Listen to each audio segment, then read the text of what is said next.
اهلا وسهلا بحضراتكم في حلقه جديده من على قناه من قلب التاريخ. ان شاء الله النهارده هنتكلم عن موضوع مهم جدا.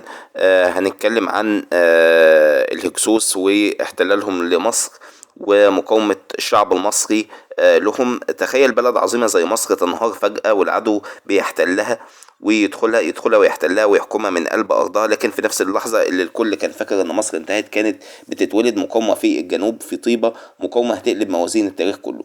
ازاي مصر وقعت في ايد الهكسوس؟ في نهاية عصر الدولة الوسطى مصر دخلت في فترة ضعف اسمها عصر الاضمحلال الثاني. الحكم اتقسم والبلد بقت فيها فوضى، وطبعا كان في حكام ضعاف وصراعات داخلية واقتصاد بيتدهور وجيش غير منظم. في الوقت ده قبائل الآسيوية بدأت تدخل من سينا، دول هم الهكسوس. الهكسوس أول ما دخلوا ما دخلوش مرة واحدة كجيش، لكن دخلوا تدريجي كتجار ومهاجرين، وبعدين استقروا وبعدها سيطروا، ومع الوقت قلبوا المعادلة وحكموا شمال مصر بالكامل. ايه هو سر تفوق الهكسوس؟ الهكسوس ما كانوش اقوى عددا لكن كانوا اذكى عسكريا. طبعا كانوا بيمتلكوا اسلحه جديده ومتطوره، طبعا زي العجله الحربيه دي كانت اول مره تظهر في مصر، والقوس المركب ده كان مداه ابعد ودقته اعلى، واسلحه برونزيه متطوره. المصريين وقتها كانوا بيعتمدوا على المشاة وأسلحة أقدم وتكتيك أبطأ. النتيجة إن الهكسوس سيطروا على الدلتا بسهولة. طبعا الهكسوس حكموا مصر، عملوا عاصمة اسمها أواريس في شرق الدلتا، وكان عندهم نظام حكم قوي، فرضوا ضرائب وسيطروا على التجارة وحاولوا يفرضوا ثقافتهم، لكنهم ما قدروش يكسروا روح المصريين خصوصا في الجنوب. في جنوب مصر طيبة كان فيه حكام مصريين لسه مستقلين نسبيا، ومن هنا بدأت المقاومة. طبعا أول من بدأ المقاومة كان الملك البطل سقنا رع، ده أول ملك قوم الهكسوس. طبعا أول شرارة حقيقية للمقاومة كانت من عنده. طبعا ملك الهكسوس وقتها بعت له رسالة مستفزة جدا، بيقول له ان صوت افراس النهر في طيبة بيزعجه في اواريس. الرسالة دي كانت اهانة واضحة واستفزاز علني. طبعا سقنا رع قرر كفاية كده، وان الحرب دي لازم تبدأ. طبعا بالنسبة لاستشهاد سقنا رع، دخل الحرب طبعا فعلا، لكن اللي حصل ان كان صادم، اتقتل في معركة مباشرة مومياؤه فيها ضربات بالفأس وبالسيوف. واضح انه مات فيه قتال شرس جدا، وموته كان قاسي بس أشعل نار مش هتطفي. بعد موت سقنا رع طبعا جاء ابنه قاموس اتولى الحكم من بعده. طبعا قاموس ده كان ملك هجومي جدا، طبعا ما حبش الانتظار. خطته كانت ضرب الهكسوس بسرعه وقطع الاتصال بينهم وبين حلفائهم في النوبه والسيطره على الطرق التجاريه. وانجازاته ان هو هجم على المناطق الشماليه واستولى على مراكز مهمه وضرب نفوذ الهكسوس في نصوصه. بيقول انه لن اسمح لاسيوي يحكم مصر، لكن للاسف هو برضه مات في قلب المعركه. جاء من بعده أخوه أحمس الأول. طبعا الملك أحمس كان بيتميز بالعقل وبالقوة، وطبعا وجود أحمس دي كانت البداية الحقيقية للنصر. طبعا كان شاب صغير لكنه اتربى وسط حرب وشاف أبوه وأخوه ماتوا. ده خلق منه قائد مختلف، مش بس شجاع ولكنه ذكي جدا عسكريا. وطبعا أهم إنجازاته إن هو طور الجيش المصري، عمل ثورة عسكرية، أدخل العجلات الحربية اللي كان بيستخدمها الهكسوس. طبعا ضرب الجيش المصري ونظمه وعمل فرق متخصصة، واستخدم النقل البحري، استخدم طبعا الأسطول البحري، استخدم النيل في نقل الجنود وضرب العدو من اتجاهات مختلفة.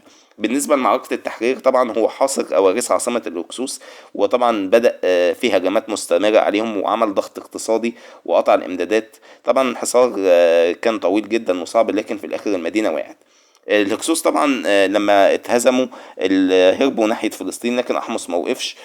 طبعا طاردهم حتى النهاية لحد مدينة اسمها شاروهين، وحاصرهم 3 سنين لحد ما قضى عليهم نهائيا. وهنا طبعا انتهى وجودهم تماما. النتائج العظيمة طبعا طرد الهكسوس نهائيا من مصر، مفيش احتلال تاني، توحيد مصر شمال وجنوب، بقت دولة قوية. طبعا بداية عصر الدولة الحديثة، أقوى عصر في تاريخ مصر، وتحول مصر لإمبراطورية. بدأت توسعات خارجية في الشام والنوبة.